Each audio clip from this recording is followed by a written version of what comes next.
Hi everyone, मैं वीरेंद्र कुमार आप सभी का अपने चैनल वीकेसी लर्निंग पॉइंट पर स्वागत करते हैं। आज हम दर विश्लेषण के अंतर्गत यह देखेंगे कि जो हमारा कंक्रीट कार्य किया जाता है यह किस प्रकार से किया जाता है तथा इसमें कौन कौन सी सामग्री कितने मात्रा में प्रयोग की जाती है। तो सबसे पहले हम जान लेते हैं कि कंक्रीट क्या होता है। तो कह सकते हैं कि बंधक पदार्थ में कुछ निष्क्रिय पदार्थ को मिला करके कंक्रीट को तैयार किया जाता है। जो निष्क्रिय पदार्थ हमारा होता है वह मिलावा कहलाता है और मिलावा के अंतर्गत हमारे महीन मिलावा और मोटा मिलावा दो प्रकार का मिलावा आता है। जब बंधक पदार्थ के रूप में कह सकते हैं कि जब बंधक पदार्थ के रूप में चूना प्रयोग किया जाता है और इसमें कुछ निष्क्रिय पदार्थ मिलावे के रूप में सुर्खी या फिर ईंट के टुकड़े प्रयोग किए जाते हैं तो उसको हम चूना कंक्रीट कहते हैं। और जब बंधक पदार्थ के रूप में सीमेंट, महीन मिलावा, मोटा मिलावा तथा जल की एक निश्चित मात्रा को ले करके आपस में मिक्स करते हैं तो जो कंक्रीट या सुघट्य अवस्था में सामग्री प्राप्त होती है उसको कहा जाता है सीमेंट मिलावा, सीमेंट कंक्रीट। इसमें जो मिलावा की बात की जा रही है, चूँकि जब कंक्रीट को बनाया जाता है तो इसमें मिलावा जो हमारा होता है 65 से लेकर के और 75% तक इसमें मिलावा ही प्रयोग में लाया जाता है। और इन मिलावा में 40 से लेकर के 50% तक की रिक्तियाँ होती हैं। सूखी कंक्रीट में जब पानी को मिलाया जाता है तो सीमेंट महीन मिलावा व महीन मिलावा मोटे मिलावों की रिक्तियों में घुस जाता है और कुल सूखे सामग्री का आयतन में कमी आ जाती है। कहने का आशय ये है कि अगर कोई पात्र हो और इसमें बड़े साइज के गिट्टी से भर दिया जाए तो क्या होगा कि फिर भी इन कड़ों के बीच में कहीं कहीं पे हमको गैप दिखाई दे रहा है। उन गैपों में इससे छोटे मिलावे या कह सकते हैं बालू वगैरह को भर दिया जाए, फिर भी इनमें कुछ रिक्त स्थान रह जाते हैं और उनको भरने के लिए इसमें सीमेंट और जल का प्रयोग कर लिया जाता है। तो यह हमारा आयतन घट जाता है। यानी कहने का आशय कि जैसे ही सूखे मसाले में जल की मात्रा को मिलाई जाती है तो उसका आयतन घट करके कम हो जाता है। जब हम कंक्रीट का दर विश्लेषण करते हैं तो हम यह मानते हैं कि यदि 100 घन मीटर गीली कंक्रीट हमको प्राप्त करना है तो इसके लिए 152 घन मीटर सूखी कंक्रीट की आवश्यकता पड़ती है। या 1 घन मीटर अगर हमको सामग्री तैयार करनी है या गीली कंक्रीट तैयार करनी है तो इसके लिए 1.52 घन मीटर सूखी कंक्रीट की आवश्यकता पड़ती है।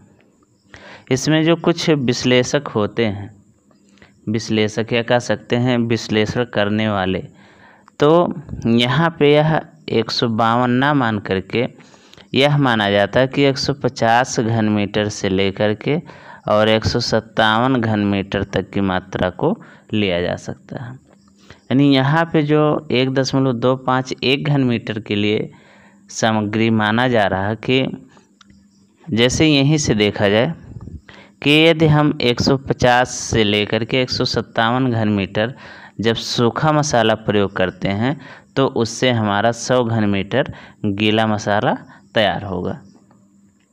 तो यहाँ पे 1 घन मीटर की अगर बात हुई कि 1 घन मीटर अगर हमको गीला मसाला चाहिए तो इसके लिए 1.5 से लेकर के 1.57 घन मीटर हमको आवश्यकता पड़ेगी सूखे मसाले की। तो इन्हीं आधारों पे हम सामग्रियों की गणना इसमें करते हैं।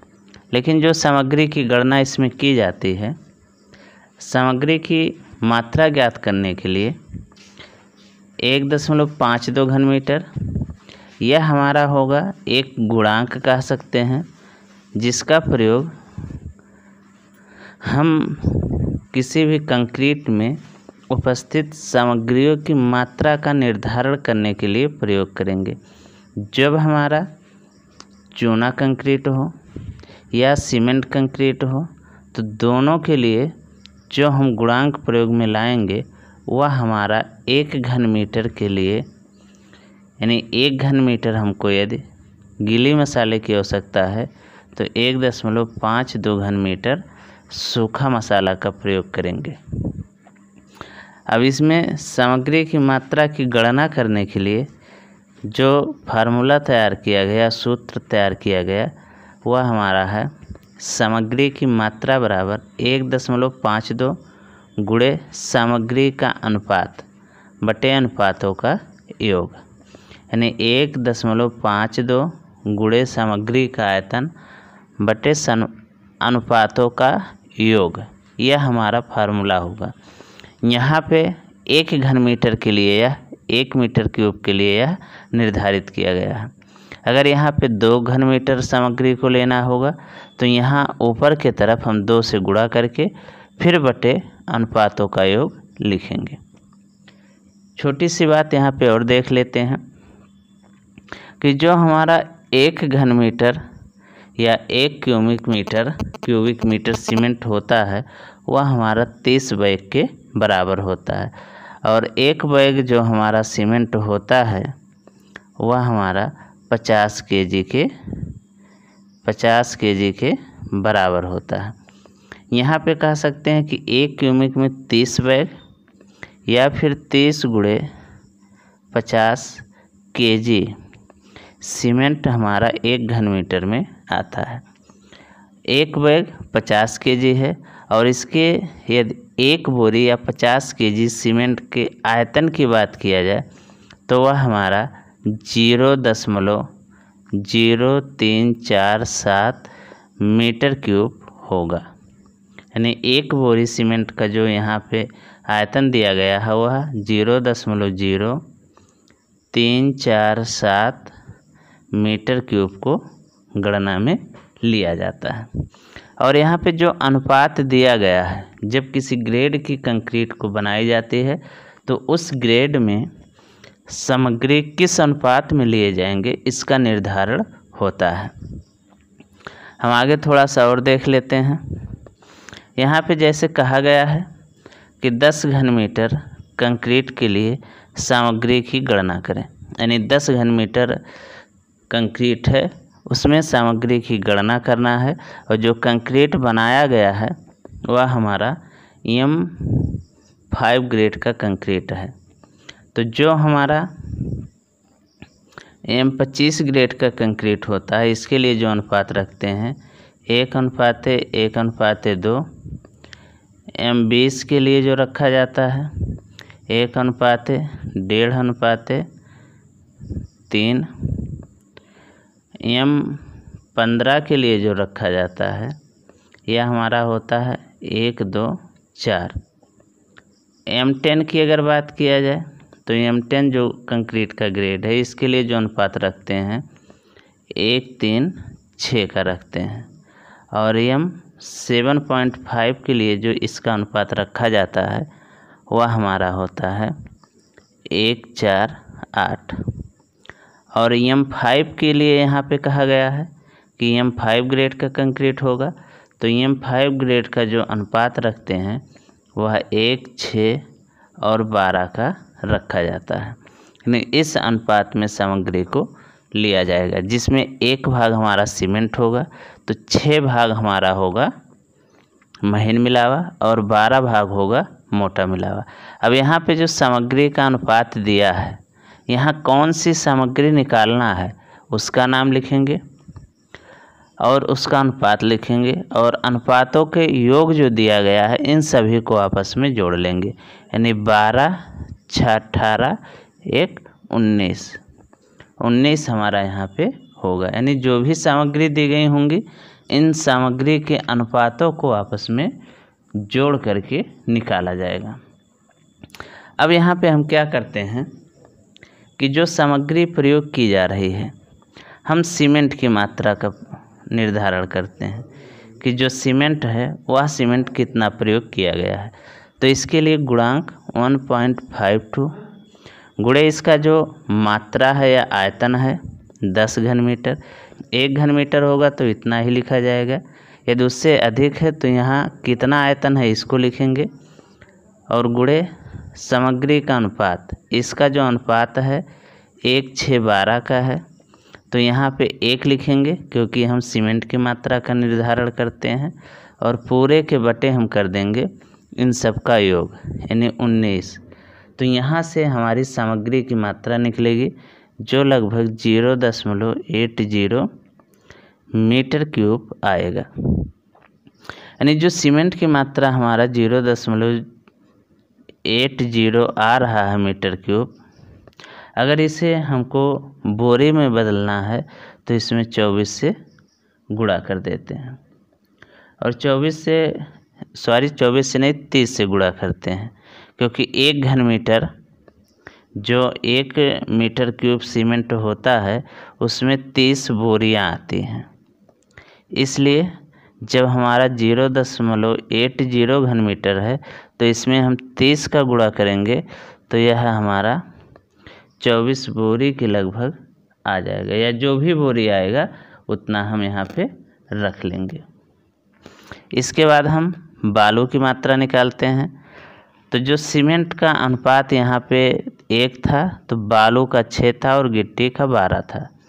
तो यहाँ पे अगर बालू की मात्रा निकालना है तो सीमेंट की मात्रा जो 0.8 आया था उसी को हम 6 से मल्टीप्लाई करा देंगे, इसी से गुणा करा देते हैं। तो यह हमारा 48 यानी 4.8 मीटर क्यूब हो जाएगा। ऐसे यदि हमको गिट्टी की मात्रा का निर्धारण करना है तो गिट्टी के लिए 0.8680 गुणे यहाँ पे 12 इस बार कर दिया जाएगा तो 12 कर दिया गया, तो यहाँ पे हो जाएगा 9.6 मीटर क्यूब, यानी इतना घन मीटर यहाँ पे गिट्टी प्रयोग किया गया। 4.8 घन मीटर हम प्रयोग करेंगे बालू को, और सीमेंट की जो मात्रा थी वह 0.8 घन मीटर प्रयोग करेंगे। इतनी सामग्री को लेकर के आपस में मिक्स किया जाएगा तो 10 घन मीटर सामग्री हमको मिल जाएगी। तो इस प्रकार से इसका दर विश्लेषण करते हैं। अब यहाँ पे एक बात और ध्यान दिया जाता है कि जब हम यहाँ पे सामग्री का निर्धारण कर लेते हैं तो उसका दर का भी निर्धारण करते हैं। जैसे अगर कहा जाए कि 24 बोरी सीमेंट की आई थी मात्रा, अब इसमें क्या करेंगे कि दर देखेंगे कि 1 बोरी का कितना है। जैसे मान लेते हैं कि 270 रुपया है, जो भी रखेंगे तो इन दोनों का गुणा करा देंगे तो वह हमारा 6480 के लगभग हो जाएगा, यानी इतना रुपया पे सीमेंट खरीदा गया।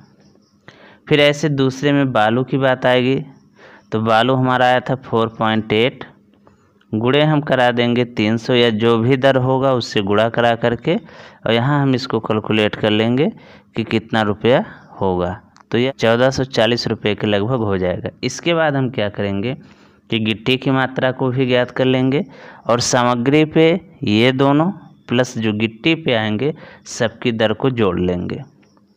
इसके बाद ये सामग्री की बात हो गई। फिर मजदूरी का मापन किया जाता है। यानी मजदूरी के लिए जैसे कहा जाए कि चिनाई कार्य किया गया तो राजमिस्त्री होंगे, इनका दर मान लेते हैं कि 240 रुपया है। तो कितने राजमिस्त्री हैं? एक राजमिस्त्री 240 रुपये के हिसाब से 240 रुपया। वहीं पे अगर हम लेबर लेते हैं और यह मानते हैं कि 10 लेबर हैं और इनका दर 130 रुपया है, तो इस हिसाब से इनका हो जाएगा 1300 रुपया। ऐसे कह सकते हैं कि मिश्रक लाया गया या वाइब्रेशन लाया गया, तो ये सब जो भी मूल्य आएंगे इन सबको भी जोड़ लिया जाएगा। यानी मजदूरी पे जो खर्च होगा उसको जोड़ करके और सामग्री पे जो खर्च होगा उनको जोड़ करके टोटल कर लिया जाएगा। और जब यह हमारा टोटल हो जाएगा फिर हम क्या करेंगे कि उस टोटल का 1% जलकर जोड़ लेंगे और फिर जितना आया है उसी का 10% ठेकेदार का लाभांश जोड़ लिया जाएगा और सब हमारा टोटल किया जाएगा, तो उतना रुपया जो आएगा वह हमारा प्रति 10 मीटर क्यूब के लिए आएगा। फिर उसमें अगर हम 10 से भाग कर देते हैं तो रुपया प्रति मीटर क्यूब में निकल जाएगा कि 1 घन मीटर पे कितना खर्च हमारा होगा। तो इस प्रकार से इसमें सामग्री की मात्रा का गणना किया जा सकता है। अब इसमें कुछ आवश्यक बातें देख लेते हैं, जिसमें यदि सीमेंट विभाग के द्वारा दिया जाएगा तो जो ठेकेदार का 10% लाभांश जोड़ा जा रहा था उसको नहीं जोड़ेंगे। दूसरे नंबर पे सामग्री की गणना के लिए गुणांक 1.52 प्रति घन मीटर के लिए प्रयोग किया जाएगा। महीन मिला हुआ मोटा मिला हुआ का यदि भार ज्ञात करना हो तो जो आयतन ये आएगा, आयतन जैसे अभी बालू की मात्रा मीटर क्यूब में 4.8 निकाला गया था, तो इसी में यदि हम 1500 से गुणा कर देते हैं तो यह केजी में बदल जाएगा। ऐसे ही पत्थर की जो औसत भार होगा वह 1800 केजी और ईंट की रोड़ी जो होगा उसका 1000 केजी होगा। इस्पात की बात किया जाए, चूँकि ये सादा था, प्रबलित होगा तो उसमें इस प्रबलित नहीं आरसीसी कहा जा सकता है कि आरसीसी कंक्रीट है, तो इसमें इस्पात भी प्रयोग किया जाएगा। जो 1 घन मीटर इस्पात का भार होता है 7850 केजी और आरसीसी जो संरचना होती है उसमें 0.8 से 6% तक इस्पात प्रयोग में लाया जाता है। तो इस प्रकार से यहाँ पे गणना कार्य किया जाएगा।